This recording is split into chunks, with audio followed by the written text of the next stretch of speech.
in our daily lives, we are used to using decimal, like 0, 1, 2, 3, dot, dot, dot.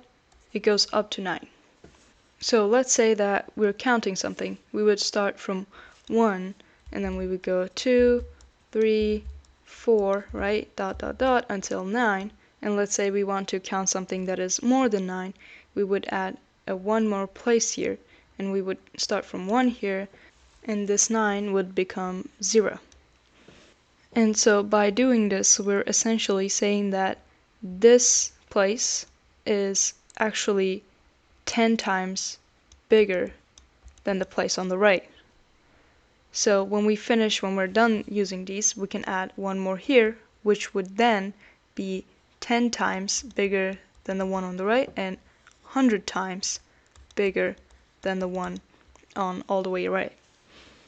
That's why these are called ones, and this place is called tens, and this place is called hundreds. Now, as we explained before, in computers we can only have zeros and ones. There is electricity or there's no electricity.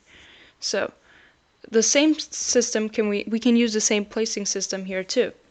So we have this place. We can either put 1, we can either put a 0 or a 1. So let's say we put 0 for the first information that we're trying to express, and then for the second one we put a 1. And now we want to express something more, something different. We can create this place, and this would become 1, and this would be 0. So now the one on the left is 2 times of the one on the right. So because this is a binary system, just like in the decimal system, it was tens, so it would be 10 times, and now this is 2 times.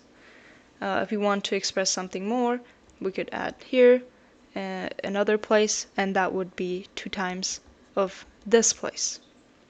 Okay, now let me show you a better way of explaining how we use decimal system and binary system. So in decimal system, we have, let's say, 102, the number 102. And that's basically same thing as saying 10 to the 0 times 2 plus 10. So we did this place, which is ones, and now we're doing the tens place, 10 to the 1 times 0 plus 10, and now we're doing the last one, 10 to the 2 times 1. And so these basically add up to 102, right? This is for the ones place, this is for the tens place, and this is for the hundreds place. And now when we're doing binary, let's say it's 1, 0, 1, you can let people know that it's binary like this. We usually don't do this for tens because usually people use decimal, and so it's not needed.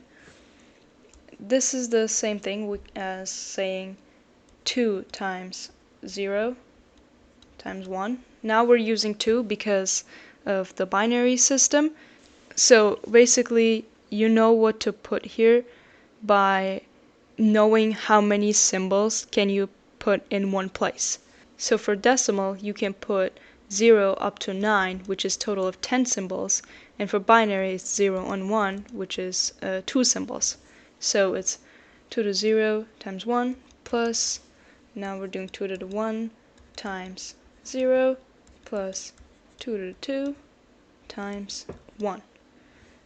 All that would equal to, we have 1 times 1 is 1, plus 2 times 0 is 0, plus 4 times 1 is 4, so the answer is 5. So this 101 in binary represents 5 in decimal system. So now let's see how we can convert decimal to binary, the opposite of what we just did. So let's do the number 5 again. And we have this 5, which we can represent in decimal like this, with this symbol. And in decimal we have 10 different symbols, but in binary we have 2 different symbols. And now we have to find a way on how to convert this 5 into representing with two different symbols, right? So to do that, we can just keep dividing 5 with 2 until we get something that we can use it in our two-symbol system, right? 1 or 0. So let's divide 5 with 2. Divided by 2. 2 times 2 is 4. So 5 minus 4 is 1.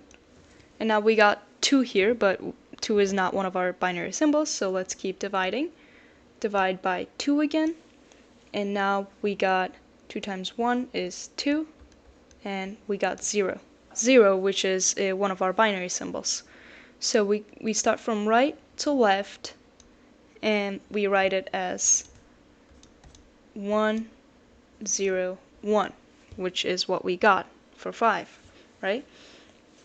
And why did we start from right to left? It's because now this one, to get to this one, we went through 2 2's, right? So 2 to the 2 times 1 is 1.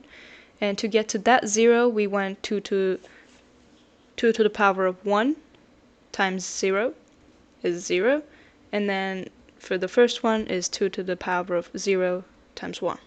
And so basically, whenever you want to convert from decimal to binary, you are going to divide it by 2 until you get to either 1 or 0, a symbol that we can use, and then start from right to the left and write all of them, all of the 1's and 0's you got.